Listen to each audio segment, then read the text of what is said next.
പെരുമ്പാവൂരിലെ ആൾക്കൂട്ട വിചാരണയിൽ പ്രതികരിച്ചിരിക്കുകയാണ് ആഭ്യന്തരമന്ത്രി രമേശ് ചെന്നിത്തല. നിയമം കയ്യിലെടുക്കാൻ ആർക്കും അധികാരമില്ല, വേണ്ട നടപടികൾ സ്വീകരിച്ചിട്ടുണ്ട്. സംഭവം എല്ലാവരുടെയും കണ്ണു തുറപ്പിച്ചു എന്നും മന്ത്രി പറഞ്ഞു. പെരുമ്പാവൂർ സംഭവം എല്ലാവരുടെയും കണ്ണു തുറപ്പിച്ചിട്ടുണ്ട്. കാരണം അങ്ങ് ചെയ്യാൻ പാടില്ല എന്നുള്ളതാണ് സത്യം. ഞാൻ ആഭ്യന്തരമന്ത്രി എന്ന രീതിയിൽ കൃത്യമായി തന്നെ ആ കാര്യം പറഞ്ഞിട്ടുണ്ട്. ഇപ്പം ജനങ്ങൾക്കും അത് ബോധ്യപ്പെട്ടിട്ടുണ്ട്. അവർ ചൂണ്ടിക്കാണിക്കാം, പോലീസിനോട് വിളിച്ചു പറയാം, അല്ലാണ്ട് അവർ നിയമം കയ്യിലെടുക്കാൻ ആർക്കും അധികാരമില്ല.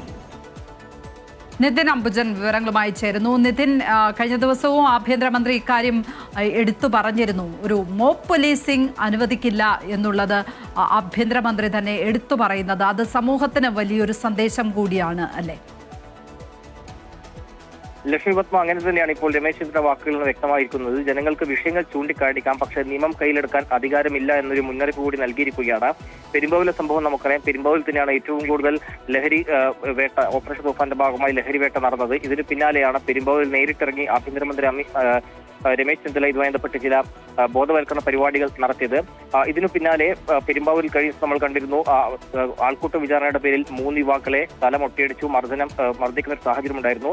അതിലാണ് ഇപ്പോൾ ഒരു പ്രതികരണവുമായി ആഭ്യന്തരമന്ത്രി രമേശ് ചെന്നിത്തല വന്നിരിക്കുന്നത്. അതിൽ കൃത്യമായി നൽകുന്ന മുന്നറിയിപ്പ്, ഇതിൽ സർക്കാർ നടപടി സ്വീകരിച്ചിട്ടുണ്ട്. മർദ്ദിച്ച 6 പേരെയും പോലീസ് പിടികൂടി. എന്നാൽ ജാമ്യം നൽകിയുള്ള വകുപ്പുകൾ പ്രകാരമാണ് അവരെ വിട്ടയച്ചിരിക്കുന്നത്. പക്ഷേ കൃത്യമായ ഒരു മുന്നറിയിപ്പ് നൽകുന്നത് നിയമം കയ്യിലെടുക്കാൻ ആർക്കും അവകാശമില്ല എന്ന ഒരു മുന്നറിയിപ്പ് തന്നെയാണ് ഇപ്പോൾ അദ്ദേഹത്തിന്റെ ഭാഗത്തും വന്നിരിക്കുന്നത്. നിതിൻ അംബുജനാണ് കൊച്ചിയിൽ നിന്ന് വിവരങ്ങൾ നൽകിയത്. Big TV, without fear or favor.